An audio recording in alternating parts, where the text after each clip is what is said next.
नमस्कार हमारे सभी प्यारे व्यूअर्स को। आज की इस वीडियो में जो है हम डिस्कस करने वाले हैं 50 एमसीक्यू, जो कि उत्तराखंड लेक्चरर इंग्लिश की अगर बात करें तो उससे रिलेटेड एक प्रैक्टिस सेट के रूप में आप इसको कंसिडर कर सकते हैं। यूनिट 1 से रिलेटेड यहाँ पे आपको क्वेश्चंस देखने को मिल रहे हैं, जिसमें पहले नंबर का क्वेश्चन क्या कहते हैं। देखिए, क्वेश्चन में कहा जा रहा है कि जो है विच movement emphasises discontinuity and fragmentation.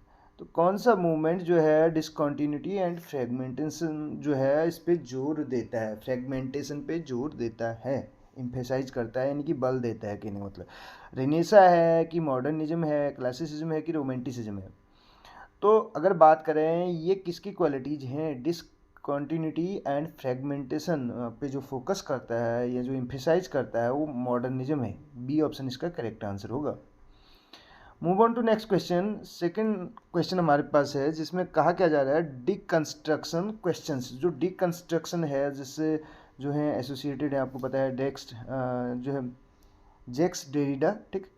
तो डिकंस्ट्रक्शन क्वेश्चंस ये क्वेश्चन करता है, सवाल करता है, यानी कि प्रश्न करता है किस चीज़ के बारे में, मॉरल वैल्यूज के बारे में, stability of meaning, literary genre या हिस्टोरिकल फैक्ट्स। तो हमें बताना है इसका करेक्ट आंसर। डिकंस्ट्रक्शन किस पे क्वेश्चन करता है, ये क्वेश्चन करता है जो फिक्स्ड और स्टेबल मीनिंग है किसकी, टैक्स की, उस पे, ठीक है। तो इसका जो ऑप्शन बी जो है ये भी करेक्ट आंसर हो जाएगा। तो स्टेबिलिटी या फिक्स्ड मीनिंग पे जो है ये क्वेश्चन करता है किसी भी टेक्स्ट की। क्वेश्चन नंबर थर्ड आपके सामने है, और थर्ड में कहा जा रहा है, देखिए, द प्री रैफलाइट प्रीफर। जो प्री रैफलाइट है ये प्रीफर करता है इंडस्ट्रियल थीम्स को, करता है मेडिवल सिंप्लिसिटी को, करता है साइंटिफिक रियलिज्म को, करता है पॉलिटिकल सटायर को, करता है। तो प्री रैफलाइट मूवमेंट के बारे में सुना होगा, ब्रदरहुड की बात करें तो किस चीज़ को प्रीफर करता है ये पूछा जा रहा है हमसे। तो प्री रैफलाइट जो है ये मेडिवल आर्ट एंड सिंप्लिसिटी की बात करता है। तो मेडिवल सिंप्लिसिटी जो है बी ऑप्शन इसका करेक्ट आंसर होगा। नेक्स्ट क्वेश्चन देखिए, क्वेश्चन नंबर फोर्थ क्या कहता है, इन अ ट्रेजेडी। ट्रेजेडी की बात चल रही है, तो ट्रेजेडी में जो हमार्सिया है, ठीक है, हमार्सिया जो है ये लीड करता है, लीड्स डायरेक्टली टू, किस चीज़ को लीड करता है, लीड ये कॉमिक रिलीफ को, हीरोइक हीरोज डाउनफॉल को, या रिसोल्यूशन को, आयरनी को। तो आपको पता होना चाहिए हमार्सिया यानी कि ट्रेजिक फ्लॉ, और जो कि हीरो के डाउनफॉल को जो है की ओर लीड करता है, कहने का मतलब है, यानी कि हीरो के डाउनफॉल को दिखाता है। नेक्स्ट क्वेश्चन देखिए, असाइड डिफर्स फ्रॉम सलीलक्वी। जो असाइड है ये अलग है, कैसे अलग है, डिफर है, कहने का मतलब किससे, सलीलक्वी से, क्योंकि यह है क्या है, लॉन्गर होता है, एड्रेस टू ऑडियंस ब्रीफली, या ऑडियंस को जो है ब्रीफली संक्षेप में जो है एड्रेस करता है, संबोधित करता है, एड्रेस्ड बोला जाता है इसको, ठीक है, एड्रेस न बोल के एड्रेस्ड, ठीक है। इमोशनल और नरेटिव। तो इसका जो करेक्ट आंसर है वो ऑप्शन नंबर बी है, एड्रेस्ड टू ऑडियंस ब्रीफली जो है इसका करेक्ट आंसर हो जाएगा। क्वेश्चन नंबर सिक्स आपके सामने है। सिक्स में देखिए हीरोइक कपलेट की बात चल रही है, इज बेस्ट एसोसिएटेड विद। तो हीरोइक कपलेट जो है बेस्ट एसोसिएटेड है, कह रहा है किस चीज़ से है, तो ड्रामा से है, एपिक नरेशन से है, या फॉर्मल पोएटिक स्टाइल से है, या फ्री वर्स से है। चार ऑप्शन हमारे पास हैं। जो हीरोइक कपलेट है अगर इसकी बात करें तो ये क्या है, एक फॉर्मल स्ट्रक्चर जो है, पोएटिक फॉर्म है। तो फॉर्मल पोएटिक स्टाइल जो है इसका ये करेक्ट आंसर हो जाएगा, ऑप्शन नंबर सी।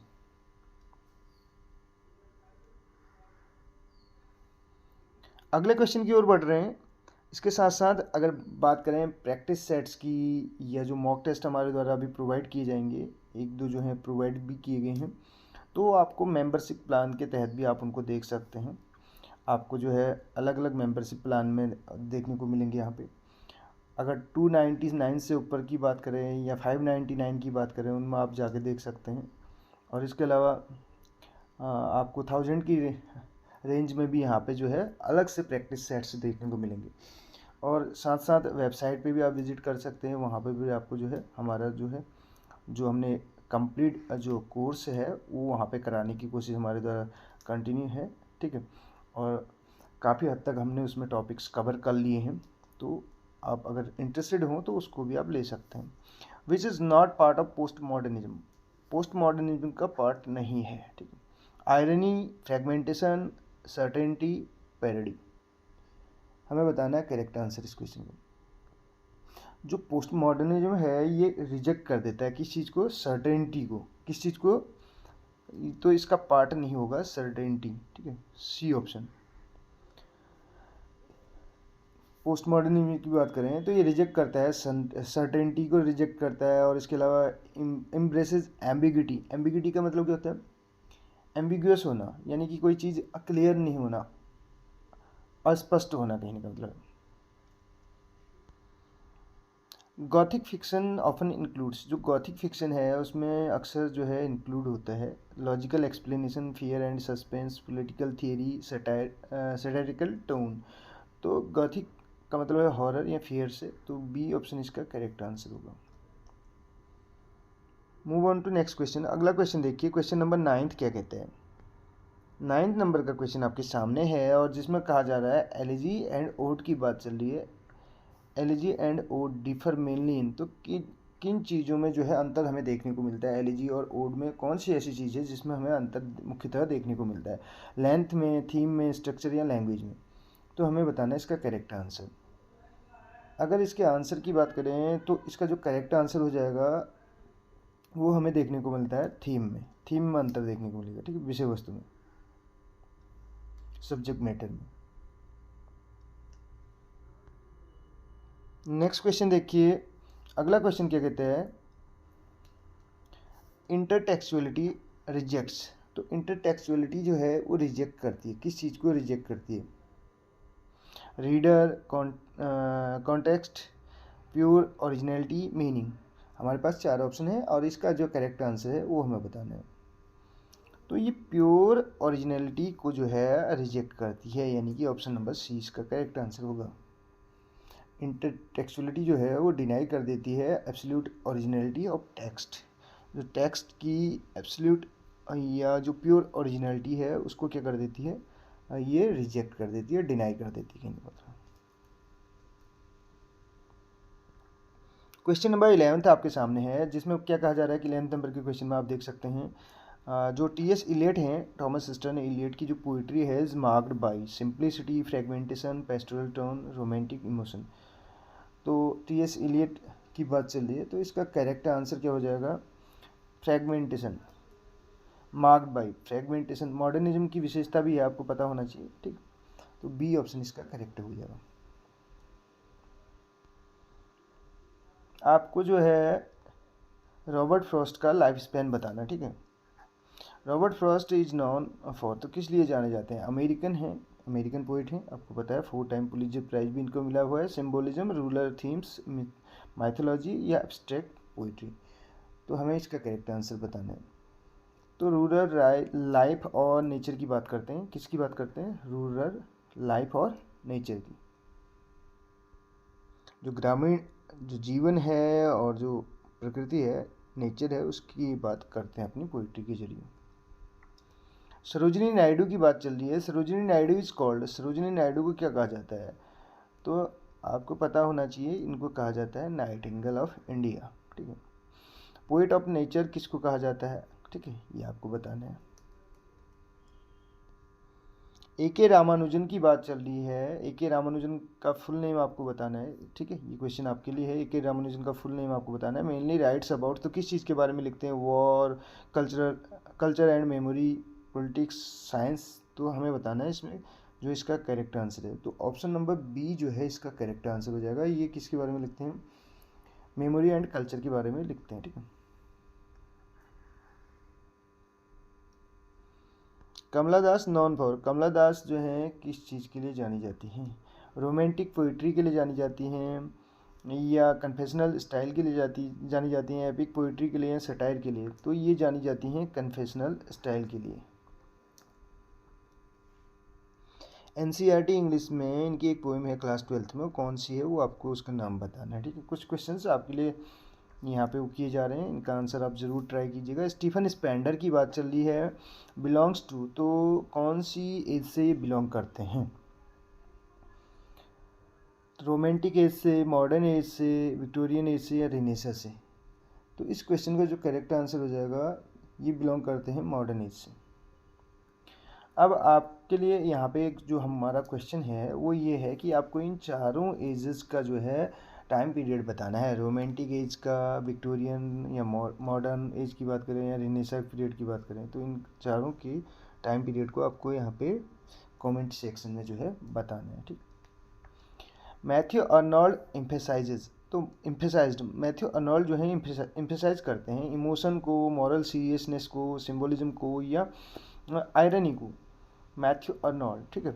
तो जो इसका करेक्ट आंसर होगा आपको भी पता है, ये स्ट्रेस किस चीज़ को करते हैं, मॉरल सीरियसनेस को ये जो है एम्फेसाइज करते हैं। जॉन कीट्स की जो पोइट्री है ये फोकस करती है किस चीज़ पे फोकस करती है, फोकसेज ऑन। जॉन कीट्स की जो पोइट्री है ये फोकस करती है ब्यूटी को, पॉलिटिक्स को, रिलीजन को, सटायर को। तो ब्यूटी, ठीक है, ए ऑप्शन करेक्ट हो जाएगा। थिंग्स ऑफ ब्यूटी की बात करते हैं, ठीक है, आपने पढ़ी होगी ये वाली कविता भी, ठीक है। इंडिमियन में जो लाइनें हमें देखने को मिलती है, a thing of beauty is a joy for ever, class 12th में भी है, ठीक, एनसीईआरटी इंग्लिश में ही आपको देखने को मिलती है। विलियम वर्ड्सवर्थ प्रीफर्ड, तो किस चीज़ को प्रीफर करते हैं, artificial language, common speech, classical diction या कॉम्प्लेक्स मेटाफर को। तो हमें इस क्वेश्चन का जो है करेक्ट आंसर बताना है। इसका जो करेक्ट आंसर हो जाएगा, ये कॉमन लैंग्वेज की बात करते हैं, कॉमन स्पीच की बात करते हैं, ठीक है। तो बी ऑप्शन यहाँ पर करेक्ट होगा। विलियम वर्ड्सवर्थ का भी आपको लाइफ स्पैन बताना है।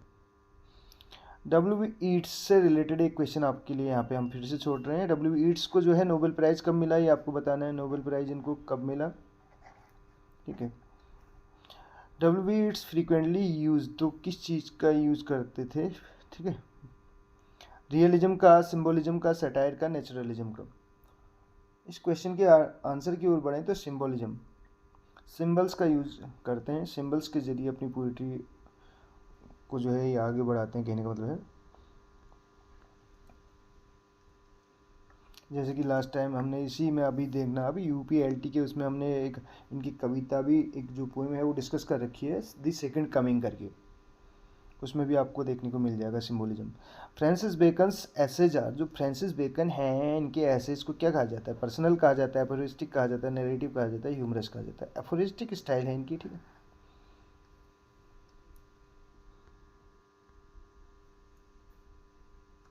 इनके एसेज के कितने कलेक्शन आए हुए थे आपको बताना, ठीक है, और कौन से कलेक्शन में कितने एसेज थे। Charles lamb is non for, जो चार्ल्स लैम्ब हैं वो जाने जाते हैं किस चीज़ के लिए जाने जाते हैं, चार्ल्स लैम्ब जो है ऑब्जेक्टिविटी के लिए जाने जाते हैं, पर्सनल टोन के लिए, साइंटिफिक स्टाइल के लिए, या पॉलिटिकल एसेज के लिए, ये बताना है हमें जो है इस क्वेश्चन का करेक्ट आंसर। तो इनके जो एसेज होते थे वो पर्सनल एंड फैमिलियर होते थे, ठीक है। जैसे कि हमने ड्रीम चिल्ड्रन वाले का भी एग्जांपल दिया था लास्ट उसमें। इनको प्रिंस ऑफ इंग्लिश एसेज कहा जाता है, और फादर ऑफ इंग्लिश एसेज किसको कहा जाता है, फ्रांसिस बेकन को, और फादर ऑफ एसेज जो है मोंटेक को कहा जाता है, ठीक है। क्वेश्चन नंबर 23 आपके सामने है और जिसमें पूछा जा रहा है, जो बर्ट्रैंड रसल हैं राइट्स मेनली ऑन, तो किस चीज़ पे लिखते हैं, नेचर के बारे में लिखते हैं, लॉजिक एंड सोसाइटी के बारे में लिखते हैं, मैथोलॉजी के बारे में, या रोमांस के बारे में। बर्ट्रैंड रसल की बात चल रही है, ठीक है। बर्ट्रैंड रसल को भी नोबेल प्राइज़ मिला हुआ है, कौन से सन में मिल रखा है ये आपको बताना है। फिर से बायोग्राफी हमने डिस्कस की हुई है, आप हमारे चैनल की प्लेलिस्ट पे जाके वहाँ पे वॉच कर सकते हैं उन वीडियोज़ को। तो इसका जो करेक्ट आंसर हो जाएगा, ये लॉजिक एंड सोसाइटी की बात करते हैं, यानी कि इनके बारे में लिखते हैं, कहने का मतलब। एजी गार्डिनर जो कि पेन नेम यूज किया करते थे, अल्फा ऑफ द ब्लू करके आपने सुना होगा। A G Gardiner is known for scientific writing, light essays, drama, poetry. तो एसेज के लिए जाने जाते हैं, तो लाइट एसेज जो है यहाँ पे करेक्ट आंसर हो जाएगा, बी ऑप्शन इसका। क्वेश्चन आपके लिए है इनका लाइफ स्पैन, क्योंकि अगर बात करें शेक्सपियर, वर्ड्सवर्थ, वो तो हर किसी को याद रहता है, लेकिन इनका लाइफ स्पेन आपको बताना है और कौन सी एज से बिलोंग करते हैं ये भी बताना है। एम के गांधी, महात्मा गांधी की बात चल रही है, मोहनदास करमचंद गांधी जी की बात चल रही है, ठीक है। राइटिंग स्टाइल इज, तो इनकी राइटिंग स्टाइल कैसी थी, कॉम्प्लेक्स थी, सिंपल एंड डायरेक्ट थी, सिंबॉलिक थी, या एब्स्ट्रैक्ट थी। तो इनकी जो राइटिंग स्टाइल थी वो सिंपल एंड डायरेक्ट थी, ठीक।